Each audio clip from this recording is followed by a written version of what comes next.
Hey INFPs, the name is Erik Thorn. In today's video, I thought we'd do something different. In today's video, I think that we should be talking about activism and how activism and working in different communities and nonprofits and organizations can help you as an INFP grow.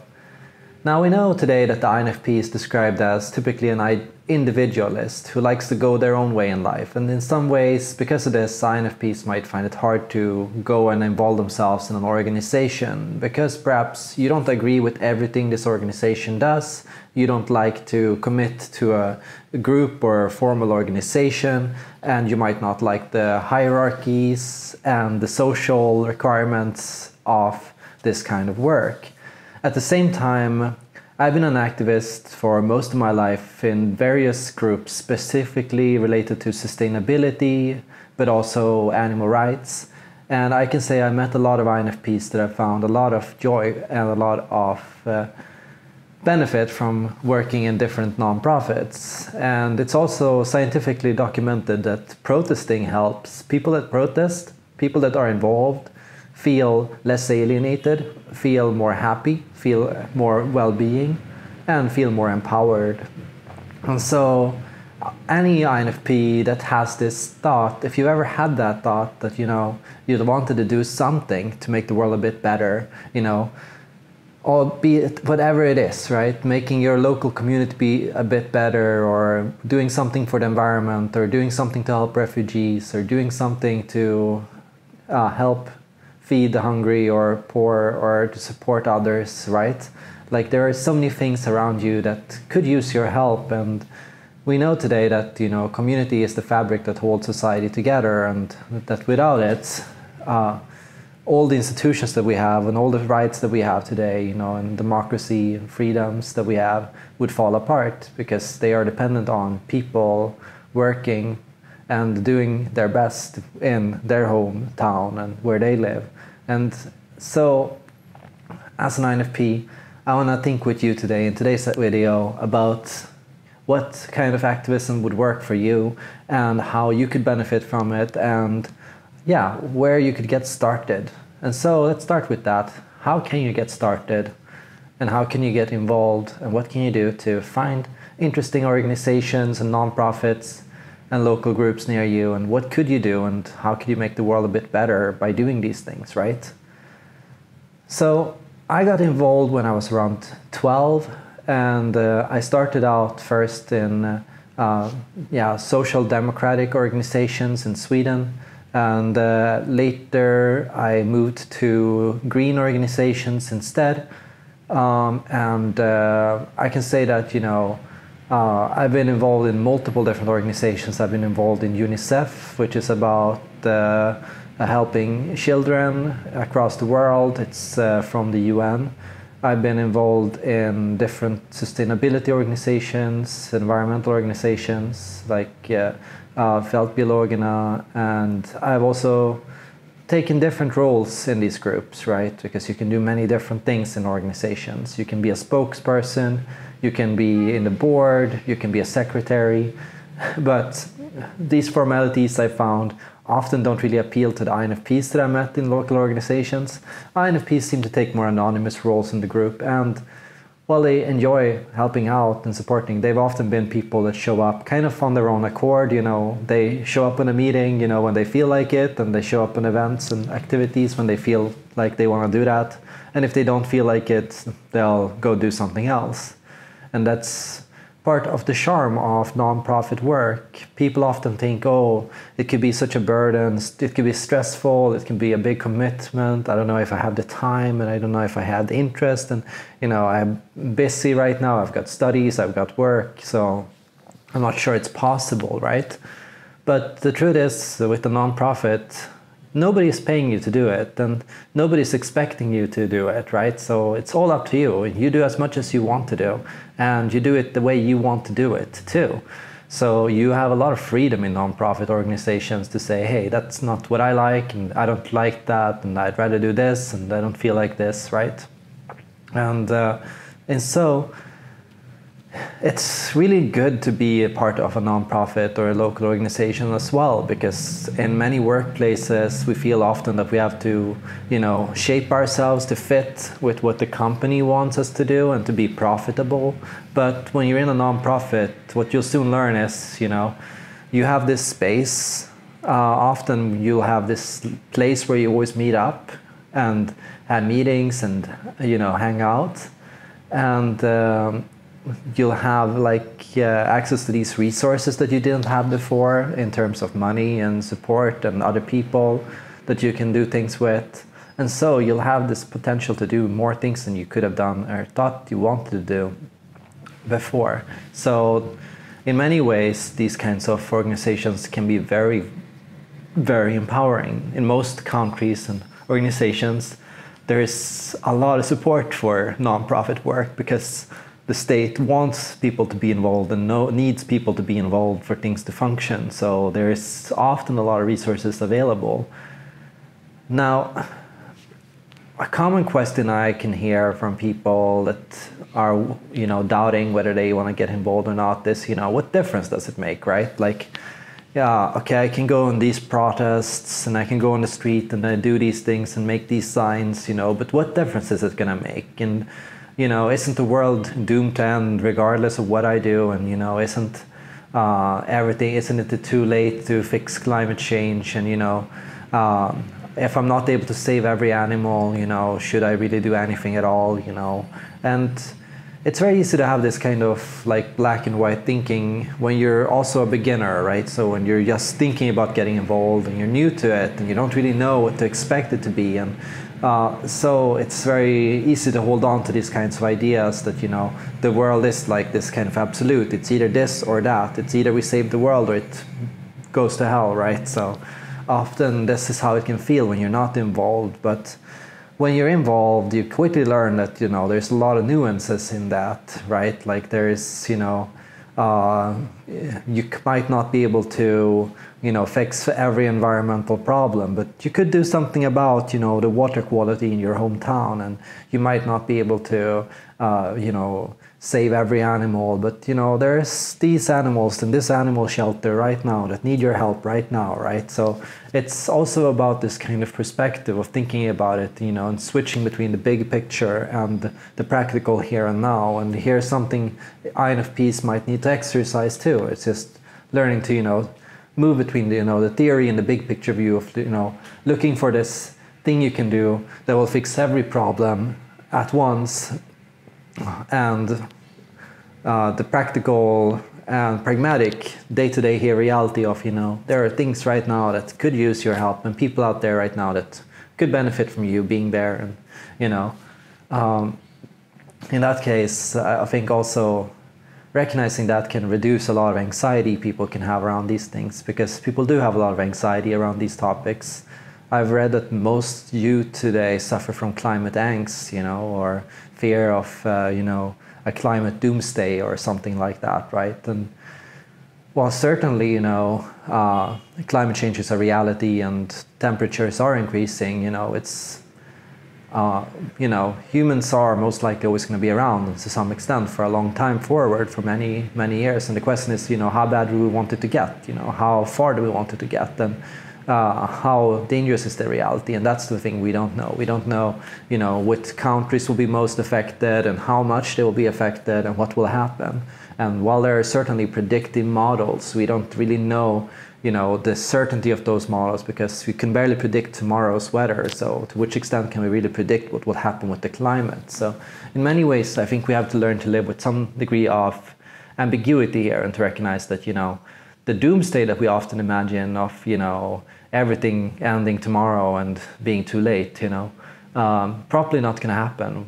Most likely what we're going to end up with is a bit more of some pros and some cons, and some things going bad and some things getting better, and so on, right? So that's the thing we have to think about. And here's also where you recognize that, your individual effort matters, right? So small things that you do here and now can already help with climate mitigation, it can help with improving things.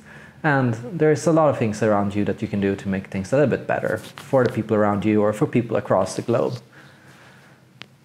Another thing is, that common trend for activists, which is think global and act local, right? And here's, where INFPs can also use their big picture thinking, because here you can consider, the bigger range of, what kind of world do I want? What do I want the world to look like? How do I want things to be? And you can have that theory and that concept in your head as an INFP, and INFPs tend to be very theoretical and tend to look at it and be very interested in, this kind of idea of what is the utopia, what is the end destination, what is the perfect dream world, right, that I want for myself. And it's very good for an INFP to have and start here, because I think that's also where you as an INFP can get a lot of motivation. So here you can consider, for example, what is your dream world? What is it? What is the kind of life that you idealize and want, and how do you see things being, right? And when you have that idea clear in your head, then the second step is thinking, what can I do to realize that tomorrow, right? Like, what can I do? Small things can I do today to get started on that, right? And often, big ideals tend to start very small and tend to be and have to do a lot with, the friendships that you make around you and the things that you do for people in your neighborhood, and here, that's how it all begins, right? Because often when we think about, what difference do protests make, what difference does, campaigning make, what difference does politics or non-profit work really make in a bigger scope of things, The truth is actually quite a lot, right? Because we know that small efforts all around the world together amount to massive change and massive events, and that's what creates the world that we know today. The world today is held together by 8 billion people around the globe, all doing their individual things, and that's what made this planet function, right? Like all the bees and all the different people, all the different animals and insects coming together to create this wonderful planet, right? And here, in that sense, our thought process must go through, right? Like, what is the chain reaction I want to create? And here you can think about the butterfly effect, right? And this being a role model and setting a good example, right? And here recognizing that, if I make just a slight change in my lifestyle and my decision making, how I live and what I do today, that could create a chain reaction, and it could inspire other people, and that could lead to massive change somewhere around the globe, right? So here also recognizing those things that can be really important, recognizing that the flutter of a butterfly's wings can cause a big storm on the other side of the planet just because of this small little thing. And so that's think global and act local. It's having this big picture worldview in mind and knowing what utopia you're thinking about working towards, but also thinking about the small practical day-to-day things that you can do to get there tomorrow, right? And something that I found with INFPs is, right, like INFPs tend to be motivated by two things. It's like self-direction, freedom, universalism, benevolence, kindness. These tend to be like central values that INFPs tend to navigate towards and seek for themselves. And it's, like doing kind things without need for recognition, being a good person. It's being free and living a free life, having and maintaining your own privacy and your own individual life. And yeah, like having things that you do for yourself, not because anybody else can see you do it, but because you, it's your space and it's who you are, right? All those things can be really important. And here, we can think about, how can you make activism sustainable and enjoyable for you as an INFP, right? So things we can think about is, I don't want to get involved in an organization because I don't really like protesting on the street, or I don't necessarily like, public speaking, or I don't necessarily like formalities of bureaucracy, of organizational work, right? And so as an INFP, actually, there's lots of options available for you for things that you could do that would fit you better, right? So when you think about it, organizationist work is a very blank slate, and there are so many forms of organization There's organizations that rely on direct mobilizations through social media to organize mass protests within minutes or hours, right? There is the informality and spontaneity of that, right? And that's something that a lot of people have found very powerful. There's also people that enjoy using art as a form of protest, right? And drawings and creating and making things from digital music to videos to artwork, all those things, including writing, can also make a big difference here. And there's a lot of different optional ways to go about that, right? Like, I know a lot of people that are involved in nonprofit work are people that are free-spirited artists that want to go their own way and, yeah, don't really care so much about the structure and organization of the organization, but rather, you know, coming there and expressing themselves in some way, in some form. And now let's talk about like the opportunities to connect with and form deep and meaningful friendships through organization work, right? Like a lot of INFPs complain about informal and shallow friendships, right? So here's, you know, you might go to an event on a meetup group and you might, you know, have a good conversation with somebody, but ultimately, you know, this is not going to be a friend. And for an INFP, that can be very draining, right? Like just meeting people every day, but not really connecting with anyone, and, you know, not really feeling like you meet anyone that's, you know, somebody that you click with and connect with, right? Well, when we think about, you know, what are the foundations of deep connections and how do we make deep connections, the truth is a lot of the time it comes from sharing in a common goal or a common project, and yeah, working on towards a cause together, or making commitments, or doing things together that, you know, mean that you have to interact with each other for a longer time, and that you might see each other during stressful times or during difficult times, or that you might get to know a person, not just, you know, how they are during 1 hour at the social event where everyone's very friendly and where everyone's very happy and very energetic, but also seeing somebody, you know, their darker sides and their struggles and fears and anxieties and when they're tired, when they're, you know, not happy, you know, so on.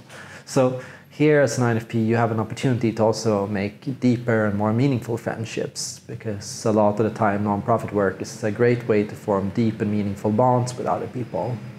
It's a way to feel that you share something together. It's a way to meet people that care about things that you care about, right? And that way, activism is definitely a way to create bonds, because you're doing these things together. You're doing workshops together, you're going on protests, you're writing things together, you're making things together, you're also just, you know, in the heat of it, you know, like the truth is, you know, nonprofit work is not just about work, right? Because it's also about friendship, and most people who come there also seek the community and the social aspects of it, right? And a lot of the time these meetings tend to devolve into more conversations about life and about things we're concerned about or have been feeling lately. And so, you know, a meeting at the end of it is most likely always going to derail into, you know, a way to get to know people and a way to connect with others. And at the end of it, you know, there's always going to be coffee and tea and like a way to socialize with one another and do fun things together. And there's a lot of social aspects of nonprofit work that make it really rewarding for everyone that's involved in it. I think something that you might want to consider as an INFP is what kind of activism do I want to do, right? So here's, you know, you've got soup kitchens, you've got ways to, you know, do clothing rallies. You can, a lot of people enjoy, you know, changing clothes and clothing exchange workshops, you know, where everyone brings their old clothes and switch, you know.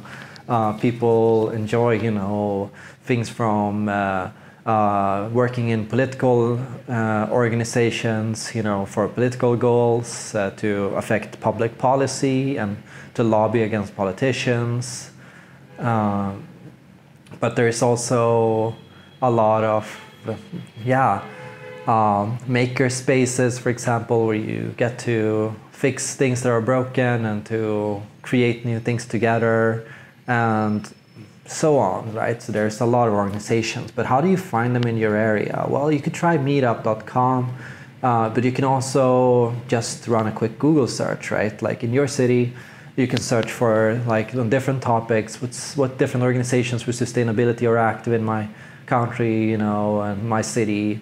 What kind of people seem to be involved there? What Facebook groups can I find in my city and area around these topics? And what other people do I know that are involved in a nonprofit? Do I know somebody else that's involved in something? And what are they involved with? I can ask them about it and maybe come visit for a day to see what it is about and to see if I fit there. Because, yeah, a lot of the time you don't even have to make a commitment. You can just go there once and let that be it, right? And a lot of the time it is a hit and miss, right? You might not feel like you clicked with the first group you met because ultimately it's made up of people, right? And those might not be your kind of people, right? So you might go somewhere, you might feel like, nah, this is not for me, right? Like, this is not my kind of organization, it's not the kind of work I was looking for, it's not the kind of people I wanted to connect with, right? And that's completely fine, right? And in that case, you just go to the next one, right? So here in that case, you know, you can engage in a bit of trial and error and check things out and, you know, just go there. And the truth is, you know, a lot of INFPs also have this, you know, feeling like, what do I say? And what if people think I'm weird? And what if I don't fit in? And, you know, here, a lot of the time, you know, in nonprofit work, you have to recognize that people are used to people like that, right? Like, nonprofits don't get to choose what kind of people they hire, right? Because they're not hiring people, right? They're dependent on any help they can get, on any person that they can find, right? And in that sense, you know, they are not going to be as judgmental as a boss or a manager at a hiring conference, right? Like, they're not going to be looking at your past experience, what you used to do, and so on, right? They're going to be, you know, curious about you, just to, as a person, oh, hi, what's your name? You know, where are you from? You know, what brought you here, right? Like, and this case, you know, it's a lot easier because you can say basically anything or nothing at all, and that's completely fine. I've had people that show up to meetings that don't say a single word, right? Like, and they keep showing up, you know, and they spend a lot of time there, and they enjoy themselves, and they seem to have a good time, and, you know, they seem to smile and laugh, and, you know, they seem to enjoy being there, right? Like, and they help out with things, right? Too. And that's completely fine, you know. The truth is, you don't really have to say anything at all either, right? Like, if all you can say is your name and, you know, the basics, and, you know, leave it there, you know, that's also completely okay. You don't have to be a vocal participant. You can be just whatever you are in whatever way you feel like, and that's also part of the energy, because I think a lot of the time the reason why INFPs might find it hard to socialize an extrovert is because they have these kinds of expectations and these kind of pressures in them, right? Like, I have to make a good impression, I have to be funny, I have to, you know, be interesting, and I have to do these and these things, and I don't want to do that, so I'm not going to socialize, right? So I'm not going to do it. And that's a big block, right? Like, it's not good if you feel like socializing has to be a performance. It has to be something that you don't want to do. It can be, of course, whatever you want it to be. You have a right as an individual, as a person, to have your own expectations on socialization and what you want it to be for you, right? So allow yourself to have that and to do the things that feel comfortable and nice for you in the way that you want to do it. Now, with activism, there are so many different democratic structures to talk about, but I know INFPs tend to appreciate freer and more open forms of democracy. And I can also tell that INFPs might benefit from different forms of activism, right? So what kind of activism might work for an INFP? What kind of democratic setup might work for you, right? Now, things to consider here is, for example, when we think about political organizations, it's often large meetings where people have to go up to a podium to hold a speech, you know, in front of a large group. And a lot of the time, nonprofit culture is, like everything else in society, dominated by the extroverts. Not because the extroverts are evil or malicious, but just because extroverts are more eager to put themselves out there, to take space, and to, you know, express themselves, right? Like, they're going to be in the speaking chair more often. They're going to be more enthusiastic. They're going to speak louder. And so because of all of that, you know, introverts might find it hard to participate in the democratic part of an organization. And I feel a lot of the time we have to make organizations more friendly and more open to introverts. And so there's been a lot of work done already to think about how to do that. So one of the most revolutionary things that I found was, you know, let discussions happen in smaller groups, right? Like, when you're a group of 20 people in a room, a lot of the time it's not a good idea to just let the word roam free across those 20 people and let people raise their hands to talk, right? Because a lot of the time there's going to be 3 people that are going to take over, and everyone's just going to echo whatever they say, regardless of if it's true or false, right? Just because they seem convinced, passionate, and energetic about it, everyone else is going to be like, okay, I guess that's true. And yeah, that's no good. So what I suggest is let groups disorganize a bit. So break it down to maybe groups of 3 to 5 people. Have everybody in those small groups discuss the topics together. And then, after you've done that, gather everyone's opinions out to the big group. And in that way, everyone can hear, you know, what was said in your group, what thoughts came up, you know, what were different opinions that happened. And so letting people in that way talk is a good way to empower everyone in the group. Because if only 3 people are talking, well, the other 17 that are there might end up feeling quite useless and might feel like, you know, what am I doing here? You know, I'm not contributing anything. And, you know, like in that sense, it might not feel that good. So by making it smaller and smaller scale, making it break down into smaller groups, it's a good way to make it more comfortable for introverts. And on top of that, there's ways to do this naturally too, right? It doesn't have to be that you know, just point a number of people and force them into groups. You know, it can also be something that's done quite free flow, right? So here, thing that I really enjoyed was opinion squares. So what happened there was people set up these squares with posters and post-its with different topics. And then everyone was free to walk around in a room to the different squares. They could go to the topics they were most interested in. And here things have happened quite naturally, because most people would leave a group if it became too big and go somewhere else for a while. And then they'd come back later when it was smaller.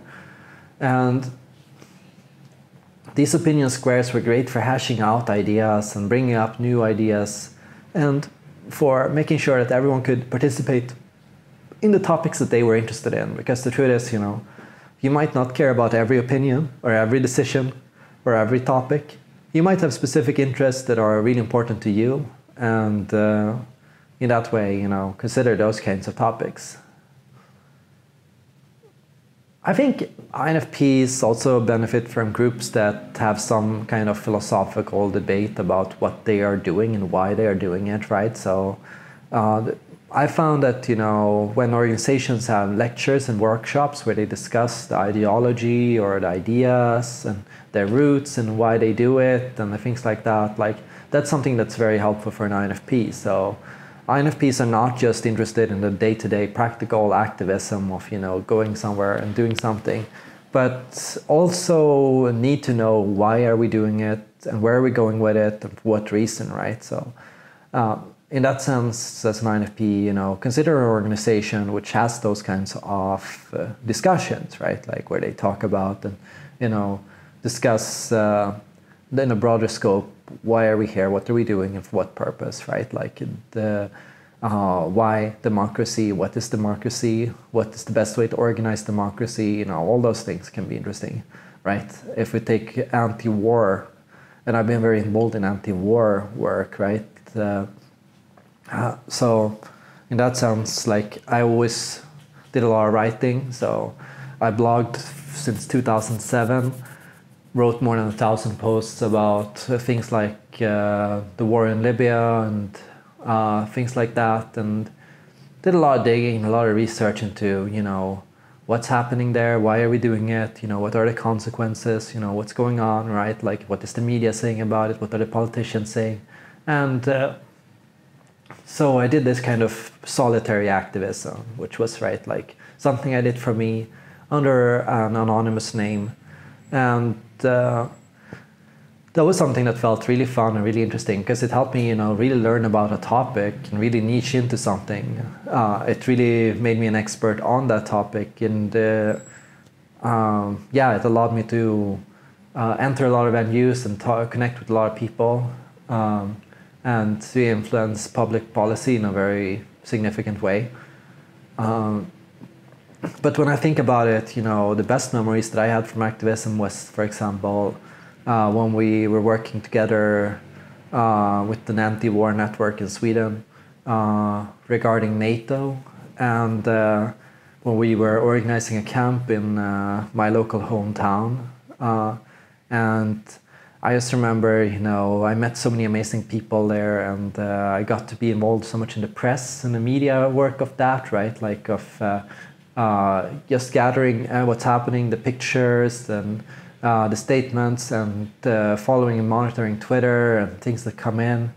And it was such a fun and interesting thing to do, right? So it's, yeah, there is a way for everyone to do something. And I personally have taken a lot of joy from activism, and I hope that you as an INFP can too.